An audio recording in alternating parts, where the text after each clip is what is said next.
Hello everyone. आज के इस वीडियो में हम क्लाइमेटोलॉजी के एक टॉपिक एटमॉस्फेयर को पिक करेंगे। आज के इस वीडियो में हम देखेंगे एटमॉस्फेयर क्या है, एटमॉस्फेयर के कंपोनेंट्स क्या क्या होते हैं, एटमॉस्फेयर में मौजूद गैसेस का डिस्ट्रीब्यूशन और कौन कौन सी एटमॉस्फेरिक लेयर्स में एटमॉस्फेयर हमारा बटा हुआ है।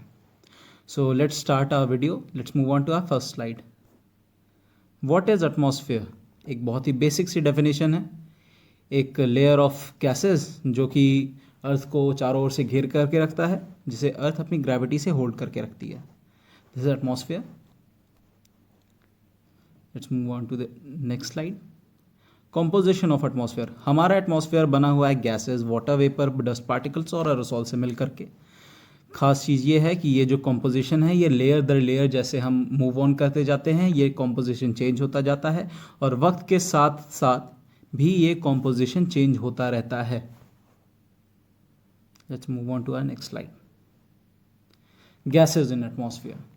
तो चलिए अब हम देखते हैं कुछ मेजर गैसेस जो एटमॉस्फेयर में मौजूद हैं।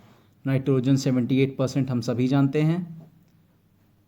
ऑक्सीजन के बारे में एक फैक्ट ये कि 64 किलोमीटर तक की हाइट तक ऑक्सीजन पाई जाती है वैसे तो, लेकिन मेजॉरिटी ऑफ ऑक्सीजन हमारी 16 किलोमीटर तक की हाइट पर मौजूद है।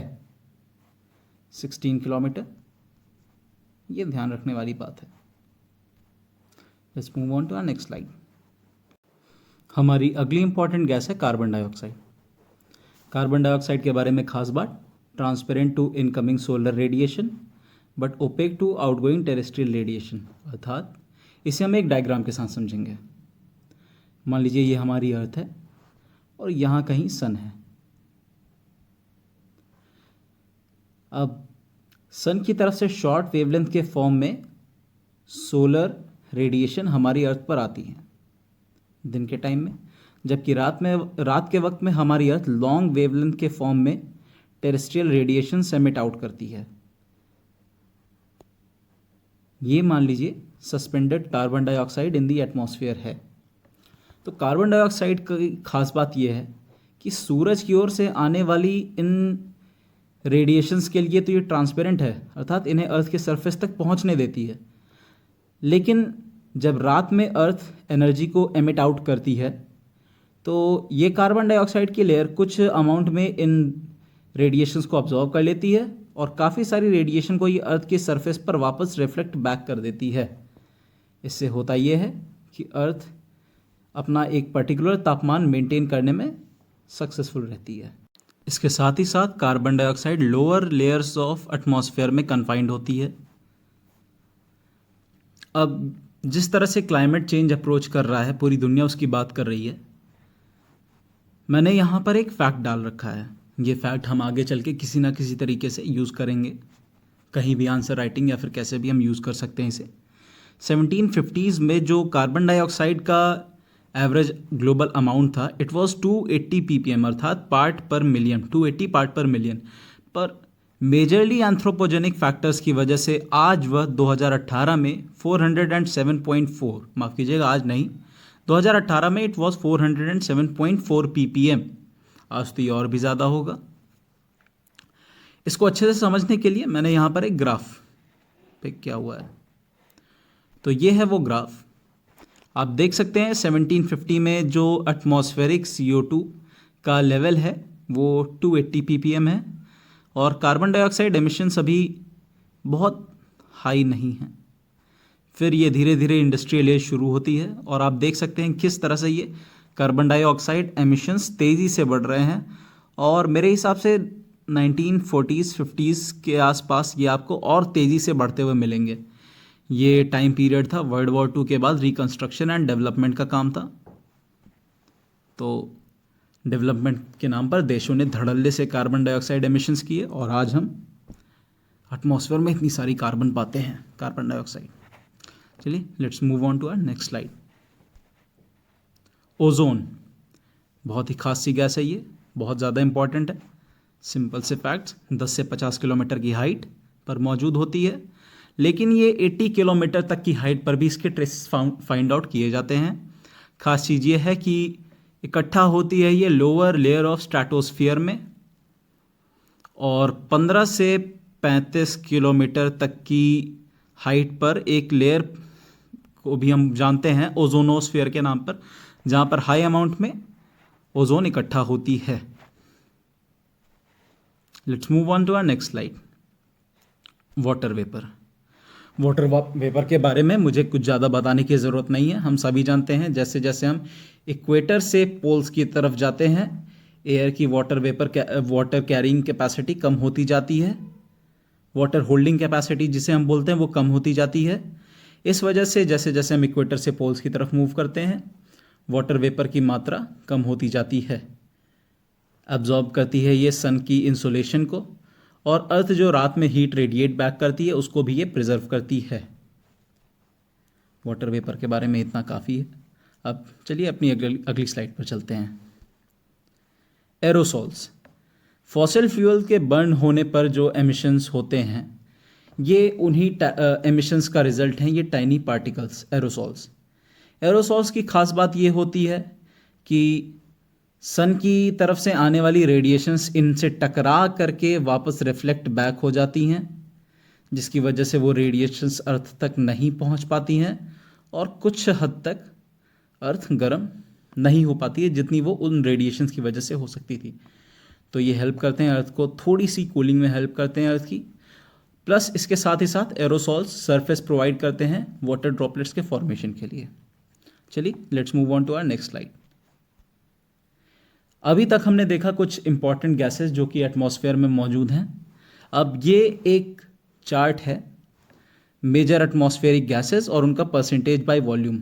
हमें ये वॉल्यूम परसेंटेज जानने की उतनी ज़रूरत नहीं है, बट हमें पता होना चाहिए ये इंक्रीजिंग या डिक्रीजिंग ऑर्डर में इनका परसेंटेज बाय वॉल्यूम, क्योंकि कोई भी एग्ज़ाम इनका डायरेक्ट परसेंटेज तो नहीं पूछेगा जैसा कि मुझे लगता है, बट वो ये अरेंज करने के लिए ज़रूर आपको देंगे कि इन 4 गैसेस को इंक्रीजिंग या decreasing order of percentage by volume में अरेंज करिए या फिर ऐसा कुछ। तो इस चार्ट को आपने अच्छे से देखना है और इनका इंक्रीजिंग या डिक्रीजिंग ऑर्डर में आप कोई भी सीक्वेंस कुछ भी बना करके उन्हें याद रख सकते हैं। चलिए let's move on to our next slide. Structure of atmosphere. खास चीज़ इसमें 90% ऑफ द एटमॉस्फेयर हमारा 29 किलोमीटर की हाइट तक कन्फाइंड है। जैसे जैसे हम अर्थ सरफेस से ऊपर की ओर जाते जाते हैं, डेंसिटी ऑफ एटमॉस्फेयर कम होती जाती है, इसलिए सबसे ज़्यादा जो डेंसिटी हमको मिलेगी अर्थ सरफेस पर मिलेगी। और जैसे जैसे हम ऊपर जाएंगे एयर काफ़ी थिन होती जाती है और एटमॉस्फेरिक डेंसिटी काफ़ी घटती जाती है। Let's move on to our next slide. Layers of atmosphere. चलिए देखते हैं हमारी एटमॉस्फेरिक लेयर्स का डिस्ट्रीब्यूशन। तो हमारी पहली लेयर है ट्रोपोस्फियर। ट्रोपोस्फियर सबसे नीचे की लेयर होती है, एवरेज हाइट 13 किलोमीटर। आप सब अपनी स्क्रीन पर देख सकते हैं कुछ facts. 8 kilometre near poles, 18 kilometre at equator. इसका reason, height is transported to higher altitude by strong convectional current. फिर से इसे समझने के लिए हम एक डायग्राम देखेंगे। मान लीजिए ये हमारी अर्थ है, ये हैं पोल्स और ये है इक्वेटर। सन कहीं यहाँ चमक रहा है। हम सभी जानते हैं कि इक्वेटर पर सन 90 डिग्री की रेस के साथ इम्पैक्ट करता है। इक्वेटर पर सनलाइट 90 डिग्री पे पड़ती है और जैसे जैसे हम पोल्स की तरफ बढ़ते जाते हैं एंगल ऑफ रेडिएशन बहुत ही कम हो जाता है।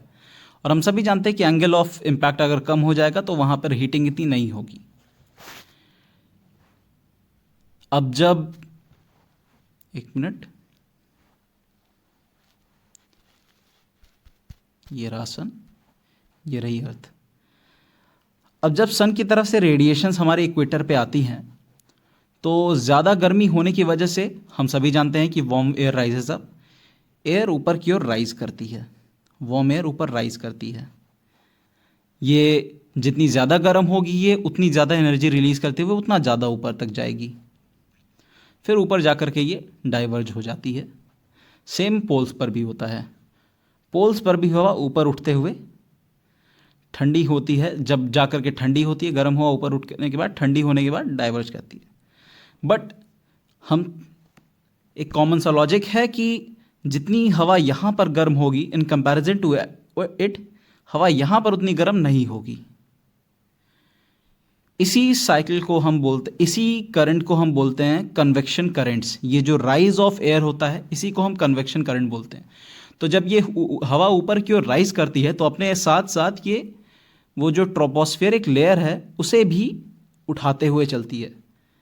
यहाँ पर हवा उतना नहीं इस चीज़ को उठा पाएगी, जबकि पोल्स पर ये हवा उतना नहीं उठा पाएगी, जबकि यहाँ इक्वेटर पर ये उसे ज़्यादा अपलिफ्ट कर देगी। तो आई होप आप सभी ये समझ गए होंगे कि 18 kilometre at equator and 8 kilometre at poles ऐसा क्यों है। ट्रोपोस्फेयर के बारे में एक खास फैक्ट और कि जैसे जैसे ट्रोपोस्फेयर में हम ऊपर की ओर मूव करते हैं 1 डिग्री सेल्सियस तापमान की गिरावट होती है हर 165 मीटर पर, और इसी को हम नॉर्मल लैप्स रेट भी बोलते हैं। Let's move on to our next slide. अगली लेयर होती है ट्रोपोपॉज की। ट्रोपोपॉज एक जोन होता है जो कि ट्रोपोस्फियर और स्ट्रेटोस्फियर को सेपरेट करता है। जो अब तक हमने देखा नॉर्मल लैप्स रेट से फॉल इन टेम्परेचर हो रहा था 1 degree Celsius for every 165 metres, tropopause में आकर के वो फॉल इन टेम्परेचर रुक जाता है।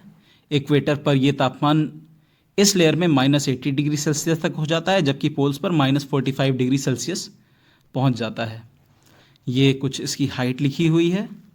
और एक ख़ास चीज़ याद रखने की ये है कि ये जितनी भी लोअर लेयर्स ऑफ एटमॉस्फेयर होती हैं इन सभी में सीजनल वेरिएशन होता रहता है इनके थिकनेस में। गर्मी में इन कंपैरिजन टू ठंडी इनमें कुछ ना कुछ चेंजेस आते रहते हैं। Let's move on to our next slide, our next layer. हमारी अगली लेयर है stratosphere. Up to a height of 50 kilometre हमारी स्ट्रेटोस्फियर मौजूद होती है। स्ट्रेटोस्फियर की खास बात यह है कि यहाँ पर तापमान बढ़ने लगता है। अब तक जो तापमान ट्रोपोस्फियर में गिर रहा था वो ट्रोपोपॉज में आकर कांस्टेंट हुआ और स्ट्रेटोस्फियर में वो तापमान बढ़ने लगा। इसका रीज़न होता है कि स्ट्रेटोस्फियर की लोअर लेयर जो होती है वहाँ पर होती है ओजोन की मौजूदगी। हाई अमाउंट ऑफ ओजोन वहाँ पे होती है और ओजोन सूरज की तरफ से आने वाली यूवी रेडिएशंस के पड़ने की वजह से गर्म होती है और हमें स्ट्रेटोस्फियर में राइज इन टेम्परेचर देखने को मिलता है। ओजोनोस्फियर 15 से 35 किलोमीटर। खास चीज़ ये होती है कि स्ट्रेटोस्फियर में हमें कोई भी वेदर फिनोमिना जनरली देखने को नहीं मिलता है। हालांकि एक फॉर्मेशन क्लाउड का होता है स्ट्रेटोस्फियर में जिसे हम मदर ऑफ पर्ल क्लाउड्स भी कहते हैं। चलिए let's move on to our next layer, that is stratopause. Stratosphere के ऊपर ये लेयर मौजूद होती है। जो अब तक इंक्रीज इन टेम्परेचर हमने स्ट्रेटोस्फियर में देखा था वो इंक्रीज इन टेम्परेचर रुक जाता है और ये कांस्टेंट हो जाता है और ये स्ट्रेटोपॉज बनाती है एक separating layer between stratosphere and mesosphere. तो चलिए अपनी अगली लेयर हम मीजोस्फियर को देखते हैं। Mesosphere up to height of 80 kilometre, जैसा कि आप सभी अपनी स्क्रीन पर देख सकते हैं। खास बात ये कि अब तक स्ट्रेटोस्फियर में जो टेम्परेचर बढ़ रहा था स्ट्रेटोपॉज में आकर के वो टेम्परेचर कांस्टेंट हुआ था और मीजोस्फियर आते आते फिर से वो टेम्परेचर अचानक से गिरने लगता है। मीजोस्फियर में वो तापमान गिरने लगता है और मीजोस्फियर के बाद आती है मीजोपॉज। मीजोस्फियर के बारे में एक खास बात और कि मीजोस्फियर में हमें दिखते हैं कुछ नॉक्टिल्यूसेंट क्लाउड्स। नॉक्टिल्यूसेंट क्लाउड्स का फॉर्मेशन का रीज़न होता है मिटियोरिक डस्ट, जो कि हम आगे चल के कभी बात करेंगे। यहाँ पर नॉक्टिल्यूसेंट क्लाउड्स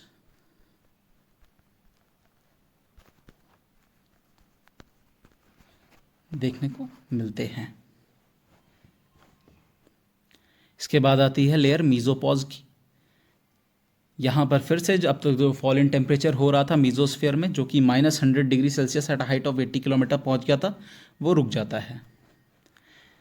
मीजोपॉज के बाद आती है थर्मोस्फियर। ये सबसे बाहरी लेयर्स में से एक होती हैं। थर्मोस्फियर में तापमान फिर से तेज़ी से बढ़ने लगता है। ये 1700 degree Celsius lower layers of thermosphere में पहुंच जाता है। थर्मोस्फियर को आगे हम आयनोस्फियर और एक्सोस्फियर में डिवाइड करते हैं। चलिए हम देखते हैं आयनोस्फियर के बारे में कुछ फैक्ट्स।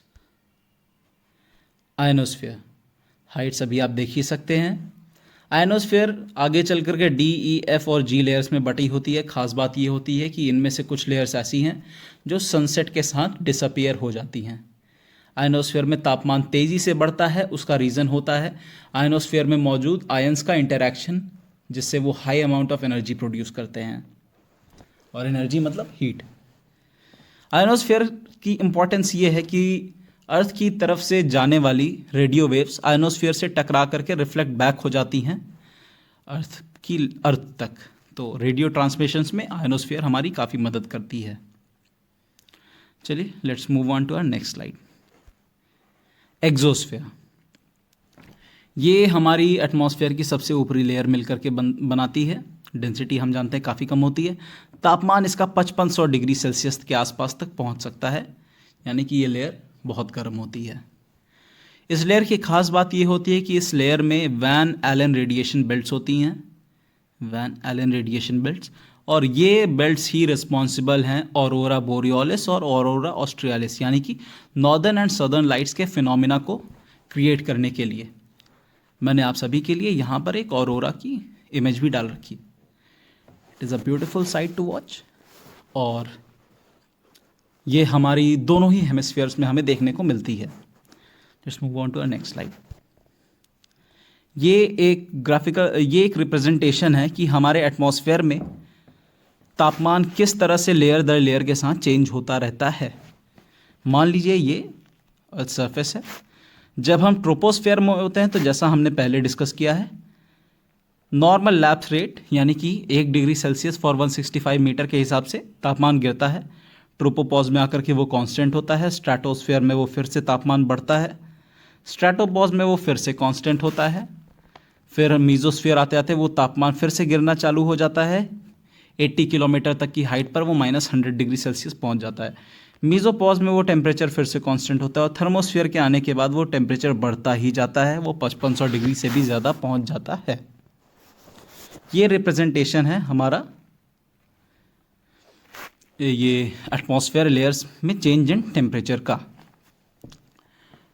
तो ये ग्राफ आप हमेशा याद रखें किस तरह से टेम्परेचर वैरी करता है लेयर्स के साथ। तो on the basis of these slides अब हमने आपके लिए कुछ क्वेश्चंस भी, ऑप्शनल क्वेश्चंस भी तैयार कर रखे हैं। तो let's see how we go on with these questions. हमारे इस सेगमेंट पे हम इस वीडियो में देखी गई कुछ चीज़ों को ध्यान में रखते हुए कुछ ऑब्जेक्टिव क्वेश्चंस करने की कोशिश करेंगे। तो चलिए let's move on to our first question. Question 1, इसमें 2 स्टेटमेंट्स हैं। पहला स्टेटमेंट, मेजॉरिटी ऑफ ओजोन हमारा अपर ट्रोपोस्फियर एंड स्ट्रेटोस्फियर में पाया जाता है। और स्टेटमेंट 2, ओजोनोस्फियर एक लेयर है 15 से 25 किलोमीटर तक की हाइट पर फैली हुई। आंसर्स आई वांट कि आप सभी अपने आंसर्स दें।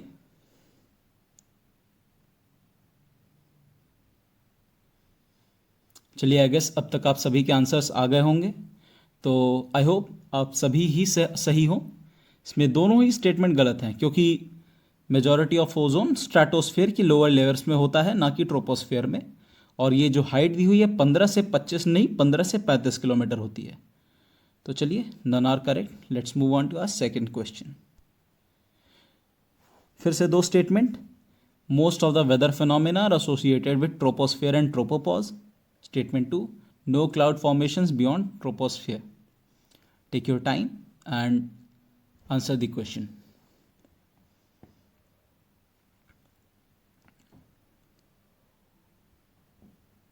Okay, I hope so अब तक आपके आंसर्स आ चुके होंगे। तो आई थिंक हम सभी ही इस चीज़ पर एग्री करेंगे कि ये पहला वाला स्टेटमेंट तो गलत है, क्योंकि most of the weather phenomena are associated with troposphere. Tropopause में बहुत ज़्यादा कुछ वेदर फिनोमिना नहीं होते हैं। सारे ही वेदर फिनोमिना ऑलमोस्ट ट्रोपोस्फियर से ही जुड़े हुए हैं, be it lightning, thunderstorms, cloud formation, cyclonic formation, anti cyclonic formation. और ये भी सेकंड स्टेटमेंट गलत हो जाता है, क्योंकि हमने पहले भी वीडियो में देखा है कि मदर ऑफ पर्ल क्लाउड और नॉक्टिल्यूसेंट क्लाउड हमें स्ट्रेटोस्फेयर और मीजोस्फेयर में मिलते हैं। सो इसका भी आंसर है D, none are correct. Let's move on to the third question. Match the following. Take your time and match them.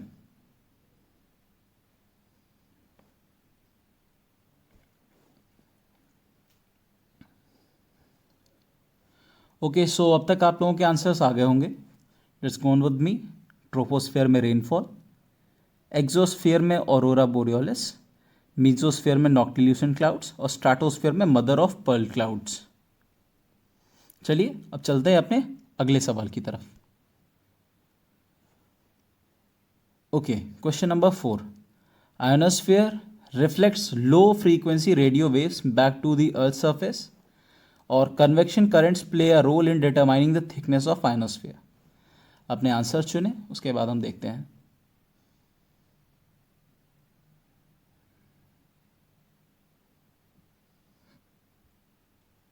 Okay, I hope so अब तक आप सभी के आंसर्स आ चुके होंगे। इसका सही आंसर है ए, वन ओनली। आयोनोस्फेयर के बारे में पहला पॉइंट बिल्कुल सही है। और कन्वेक्शन करंट सिर्फ और सिर्फ थर्मोस्फेयर, माफ़ कीजिएगा थर्मोस्फेयर नहीं, ट्रोपोस्फेयर और थोड़ा बहुत ट्रोपोपॉज की थिकनेस को ही डिटरमाइन करती हैं।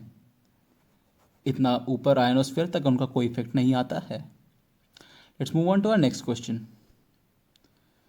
Arrange the following gases in increasing order. Neon, helium, hydrogen, carbon dioxide.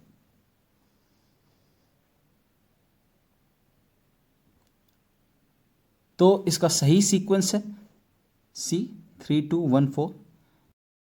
वो तो थी ऑब्जेक्टिव्स की बात। अब ट्रेन टू मेन सेगमेंट पे हमने आपके लिए एक क्वेश्चन प्रिपेयर करके रखा है।